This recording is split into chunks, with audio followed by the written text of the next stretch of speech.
Georgia takes on Marshall Saturday. Should you be simply excited, or are there things that you should watch out for because you're nervous? Also, what aren't you thinking about? We answer all that next. Locked On Bulldogs.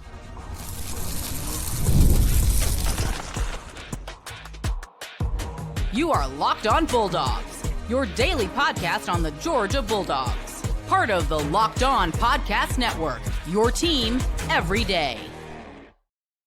What is up, everybody? Welcome back to the Locked On Bulldogs podcast. He is Clint. I am Daniel, part of the Locked On Podcast Network, your team every day. We are the Locked On Bulldogs podcast, obviously your source for Georgia Bulldogs content each and every day. Today's episode brought to you by our friends over at Game Time. You can download the Game Time app, use code Locked On College. More on them in a moment. Clint, It's a special day because this is the last recording of the offseason. Yeah. This is it. I don't know how many offseason recordings we have done, but it's been too many. Whatever the number is. Too many shows since the last time you and I got on here and talked about Georgia football games. And that's what we're going to be doing each and every day for the next 4+ months. And I could not be more excited about it. Beginning tomorrow with the Overreaction Show. You know your boys are going to be here. And you know we're going to have thoughts and feelings. Listener, do you know what you do on a game day? Like, just you think about what you do on a game day. Yeah. Now apply it to us. And then apply that to what you do on a game day, plus our excitement, plus videotaping ourselves. Two unhinged people that absolutely unloading all of the overreactions we've got in the tank. So we'll be on here shortly, probably 30 minutes after the game ends. We will be back up on here. So that'll be out there for you to consume 30 minutes to an hour after the game ends. Excited to be back doing that. But for today, Clint, it's Friday. And on Fridays during the season, we like to just simply go through segments 1, 2, 3. What are you excited about for Saturday, for tomorrow? What are you nervous about for tomorrow? And what should you not be sleeping on? What maybe are people not thinking about that they should be thinking about, not expecting that they should be expecting? Nobody expects the Spanish Inquisition, and we want to make sure that people are prepared for everything that could be coming their way. You understand? Our primary weapons are fear and supplies. What are you excited about, Clint, as you think about this Georgia Marshall 3:30 Eastern time kick tomorrow in Sanford Stadium?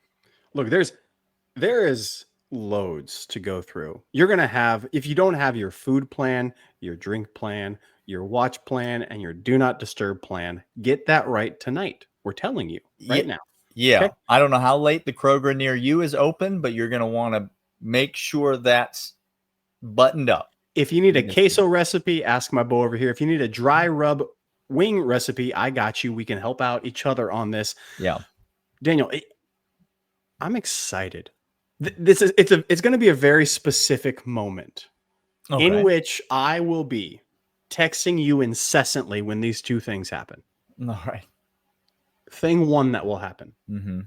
When Gunnar Stockton drops back to pass and lasers a ball to a streaking receiver. You name the receiver. I don't care. Nah. I don't care. Insert name. It could be Cash Jones on a wheel route.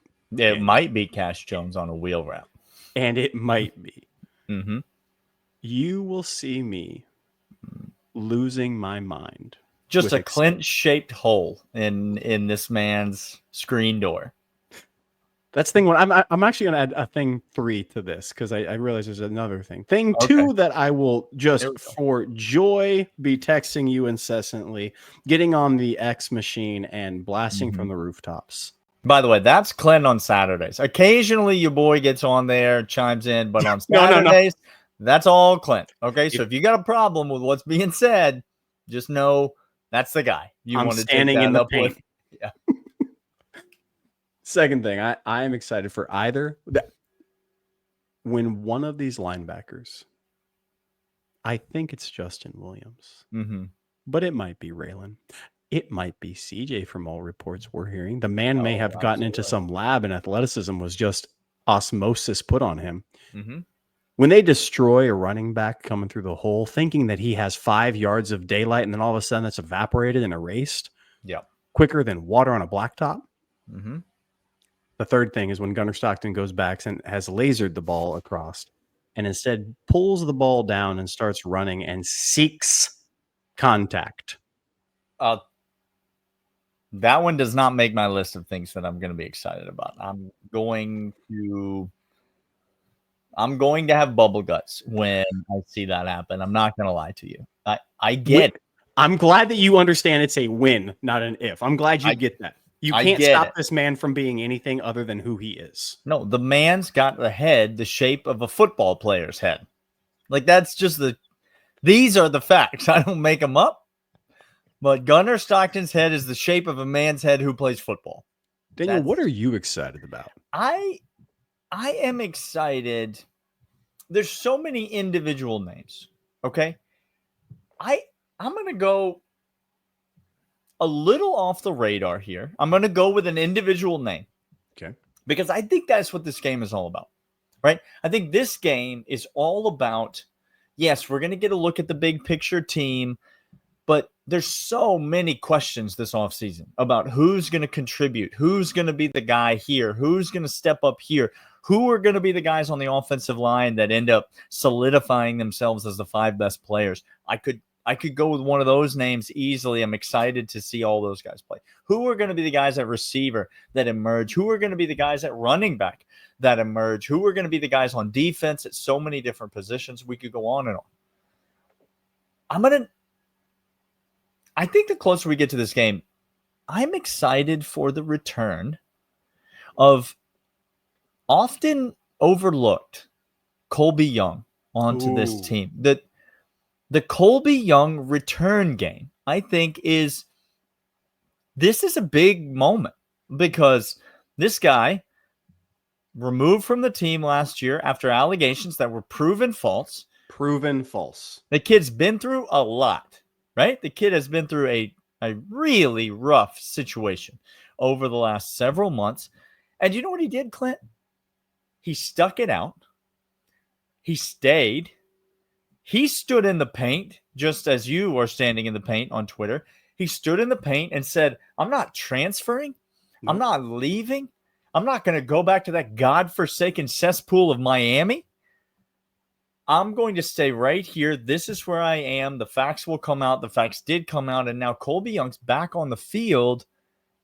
When Gunnar Stockton hits somebody streaking down the field for a touchdown, I'm hoping it's Colby Young. I'll tell you, you said you don't care who it is. I also don't care who it is. But I'm going to be pulling for it to be Colby Young. I think the kid deserves this opportunity. I think Noah Thomas is going to be phenomenal for us. But I think he's less important of a transfer because we already have. I think he was secured as a transfer on the chance that Colby Young did not return to this team. Correct. But then you get Colby Young back. You have that insurance policy. I love what he brings to this roster. I'm excited to see what he can do, although I don't know that there are going to be that many passing attempts. Obviously, Mike Bobo and the coaching staff are going to try to work some things out, try to run some plays, try to get a feel. But I'm excited to see what Colby Young will do in this game. But there's so many names. And it's not just names that you should be excited about. There's also things that you should be nervous about. Now, you may be saying to yourself, this is Marshall. What could there possibly be to be nervous about? Hold 1 second, and we'll be right back, and we'll tell you about it. But first, game time. College football is back, baby. We literally could not be any more excited. Guys, it's going to be nuts. Tailgates, rivalries, energies in the stands. There's nothing like it. But let's be real. Actually getting tickets can feel like a battle. That's why game time comes in handy. We use it. App gives you advantage. Back to the fans. What you see is what you pay. Daniel and I use Game Time every single place we go. It's super simple, gives you the upfront price guarantee as well as view from the seats to which you will be having. Take the guesswork out of buying college tickets with Game Time. Download the Game Time app, create an account, use promo code LOCKEDONCollege, $20 off your first purchase. Terms apply. Again, that's promo code LOCKEDONCollege, $20 off. Swipe, tap, ticket, go. Download Game Time today.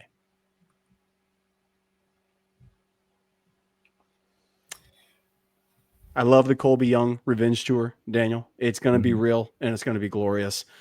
We're going to be there for it. Really quick, just I know we're getting into the nervous section, but just real quick, another exciting, a low-key excitement. We're going to know a lot of intel on a lot of teams Georgia plays, notably Texas. We're going to have a lot of intel. And then before our game kicks off, Auburn tonight happening. You're going to get a lot of intel on them.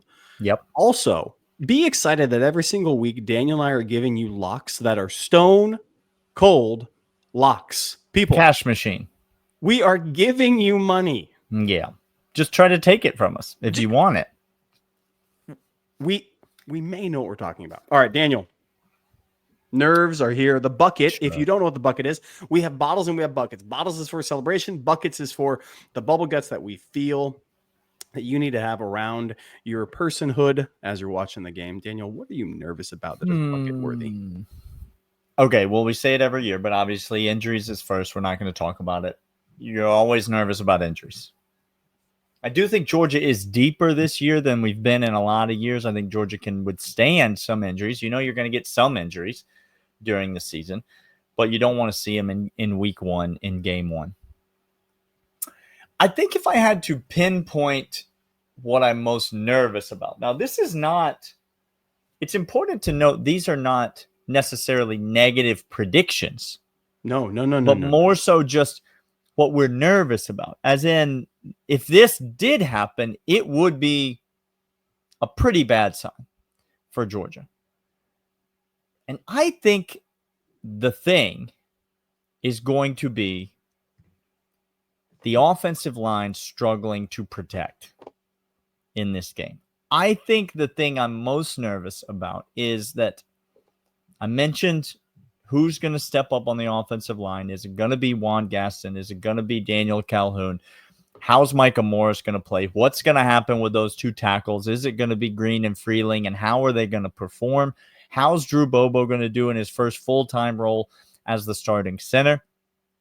What about the other names that we might see emerge? I'm nervous that we're never going to really get a cohesive unit, and we're going to go into week 2 knowing just as little about this offensive line as we know now. I'm nervous that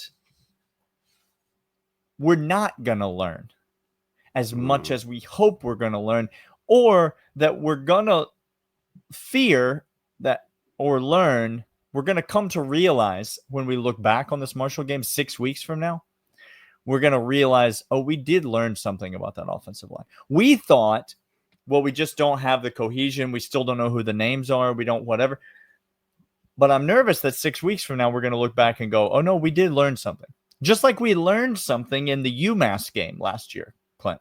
We learned that this defense was soft. Mm-hmm.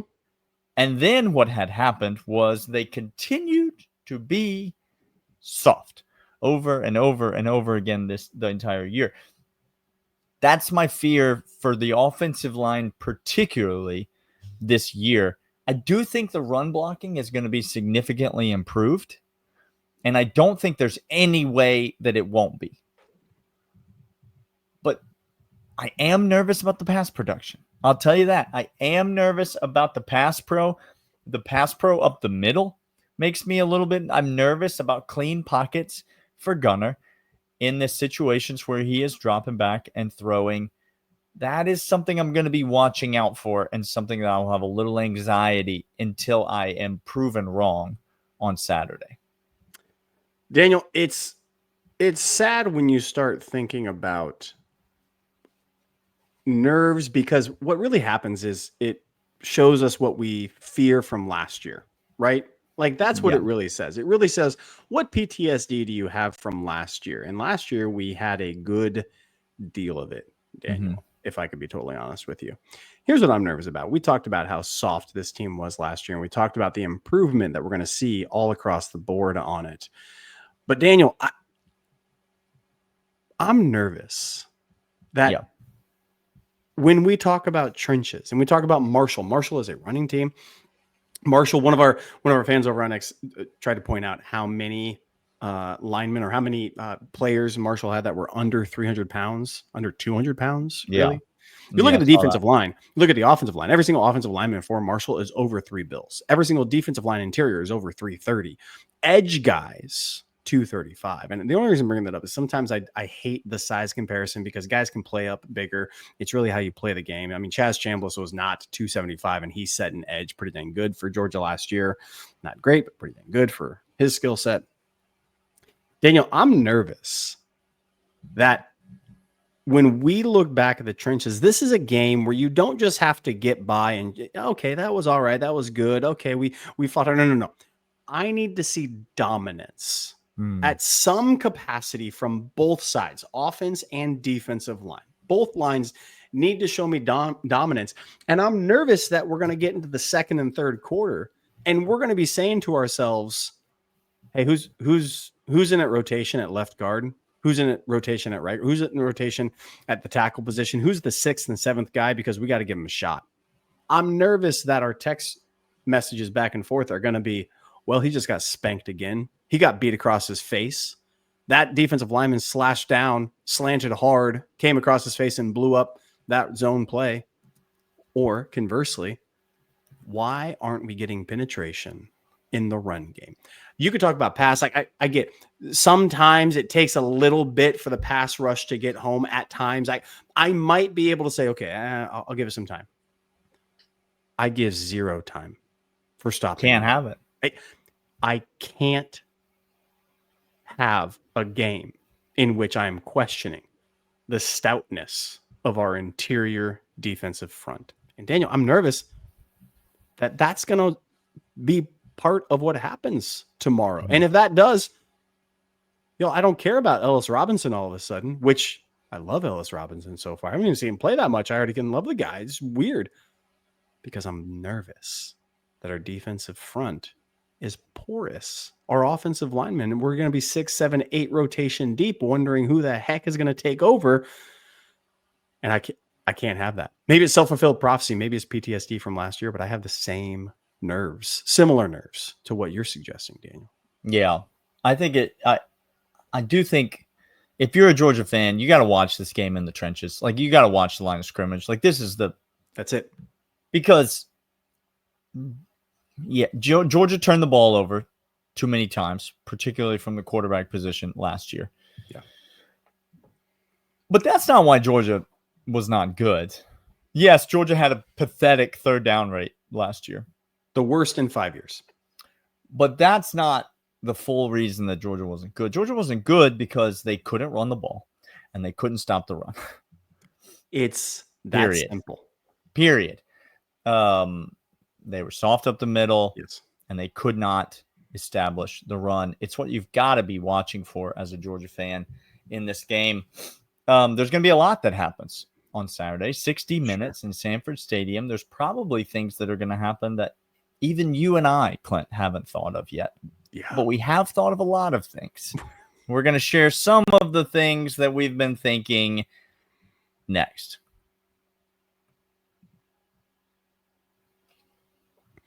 But first, I want to tell you about Upside. Georgia fans, are you still paying full price for gas? Stop leaving money behind. Download the free Upside app in the App Store or Google Play right now and start earning cash at the pump today. Hey, you know what? Use my limited time promo code FOOTBALL and get an extra 25 cents per gallon back on your first fill up.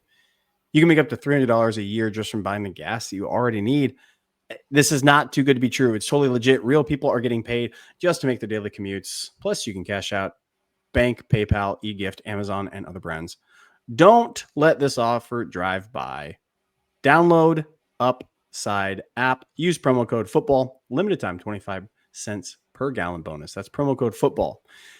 Offers vary by user and location. Go to upside.com for terms and conditions. Promo code FOOTBALL. Football. I do not think a football is a very good Christmas present. We are talking now about don't sleep on. Correct. And I'm going to pivot, Clint. I'm going to... Are you? I've established the pivot foot. I'd like everyone to note that I'm not traveling. I have established my pivot foot, and I am now going to... I'm holding the ball on my chest, and I'm going to take a pivot here. It's related, but it's not the same. Okay. Okay? I think that this will be one of the games this year, because I think it's going to happen multiple times.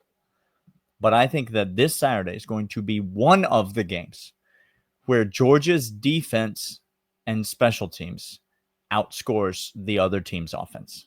Like, I believe that Georgia will score non-offensive points to a greater degree than Marshall will score any points whatsoever. I'm obviously not talking about field goals and those special teams points. I'm talking about punt returns, kick returns, and defensive scores. I believe that those units will outscore Marshall in this game, and I'm pretty confident about it. I think Georgia's going to... I mean, if somebody doesn't trip and fall over the 10-yard line or something, like scoop and score, there's going to be scoop and score opportunities in this game, Clint. Yes. There's going to be obvious passing situations in this game where there's going to be interception returns in this game that are a possibility, Clint. And there's going to be a lot of punts in this game. Marshall's not going to do a lot of kicking off. Probably just once, maybe twice. Maybe. But I think there's going to be a lot of opportunities to return punts. I think you're going to see multiple guys get a look there. I think this will be an extended tryout at punt return. I think it won't just be Zachariah Branch back there returning punts. I think you'll see other guys, maybe Cole Spear, getting involved in the punt return game. And I think there'll be an opportunity for somebody to take one back. And so I already bet, I told you this yesterday, I bet the Marshall team total under 6.5. You did. That number's way down, y'all. Like, the number's gone. That number's not available anymore. No, you missed the opportunity. Again, we like giving you money. You should have jumped on it when we told you. That number's way down. Do you know what the Marshall first half over-under point total is right now? 2.5. Yeah, it's 0.5 point. You have to bet on the shutout if you want to take the under in the first half. We told you to jump on it. I think it's a heck of a bet. Actually, first half shutout is a great take the juice bet. Yeah. So I think we're going to hold Marshall to 3 or 6 points. Or my official prediction is 42-0. Obviously, I gave that yesterday. So my official prediction is 0 points. I think at max 3-6 points. And I think we do get a special team score or a defensive score in this game. Daniel, every single year this happens with Georgia. And it happens for multiple reasons. One, Kirby Smart does not owe you media availability time. Good God. He doesn't owe you a depth chart. He doesn't owe you this. This isn't fans, by the way. This is other media people. So fans, I know you. He doesn't owe you anything. Mm-hmm. He is the head coach of Georgia, whose job it is to prepare his young men and to win football games. And whatever tactics he has to do that, again, he has proven that whatever he does, I'm here for. Every single year this happens because of who Kirby is and because of how he runs his program. Daniel, there's going to be 2 surprise starters on this team. I use air quotes because somebody will come out the first play of the game that is shocking to most of the fan base. Not to all the fan base, but most of the fan base. Mm-hmm. Don't sleep on. I'm not going to use how big his neck is, Gaston. Mm-hmm. Although I think he starts. Mm-hmm. I anticipate. No one in town is as manly as him. So he's the manliest. I don't see how anyone would start. I need someone to AI generate for me a outfit of Juan Gaston. Say less. But in Gaston clothing from Disneyland. This is what I need so badly. just that deep V cut is the third segment. The loyal third segment. Listeners are here for it. Don't sleep on Elijah Griffin being out there play one. Don't sleep on that. Don't sleep on a wide receiver, Talon Taylor, being out there play one in a 3-wide set. I know we want to run 12 and 13 personnel, get a couple of tight ends out there, and I get that. But don't be shocked if CJ is the one instead of Talon up there the first play of the game. The reason being is because Kirby Smart doesn't do starting lineups because he doesn't know literally, and he doesn't know what the situation in the game dictates until it is given to him right there in that moment. And all he wants to do is play the next play to the best of his ability. So if he gets in a situation in which, in his understanding, the place of the field, the personnel of the other team as they come on, he will match based on what is best for the team. So don't sleep on two guys that you've never thought would be starting in place of some dudes on this team. It's just for one player, two player, three plays because of the situation that Kirby's giving you. Don't sleep on that, especially on Marshall. Yeah, absolutely. Do not sleep on that. I don't sleep on somebody for one of two reasons. Either because Georgia comes out running the football as we predict they will, and the passing game is pretty vanilla, just kind of ho-hum vanilla. Yeah. That's reason number one. Or because reason number two, Georgia gets out to a big lead, and unlike last year, in the third quarter and fourth quarter, midway through the third quarter, all of a sudden we start mass rolling in backups. Yes, sir. I think that's a very real possibility. We hope it's a very real possibility. Good Lord, we didn't see it hardly at all last year. Because of that, one way or the other, don't sleep on the Ryan Puglisi should start conversation after this week. Don't sleep on it. I've already prepared myself for that, Daniel. I've already armored up on it, and I'm here for it because it wouldn't be a Georgia season without Georgia fans complaining that the backup quarterback should be the starting quarterback. It's just, it is what it is. You know, Daniel, it's not great. It's not a good look for us as a fan base, but we are who we are. We are who we are. My last don't sleep on. Daniel. Okay. Don't sleep on Bo Walker becoming your favorite running back on this team. Don't sleep on Nate Frazier. Look, I'm happy to say you're our leading tailback, quote unquote. McCray, glad you're here. But I'm just here to tell you, there was a kid from Cincinnati that I watched play Nebraska last night that I thought the entire time as he was running, I thought, I like the cut of his jib. I find myself pulling for that kid, and I enjoy watching him run. Bo Walker might all of a sudden make you just go, oh, I like how he runs a great deal. He's become, not that he should start ahead, but he's become one of your favorites. Don't sleep on that either, Daniel. I don't hate that at all. Guys, it's game day.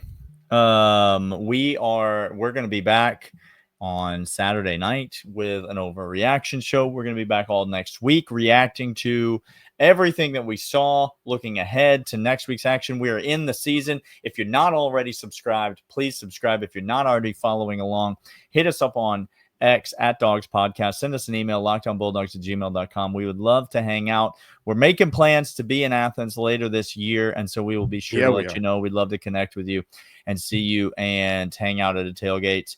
Until then, he is Clint. I am Daniel. Go Dogs, and we'll see you guys on Saturday night. Come on, I'll see you.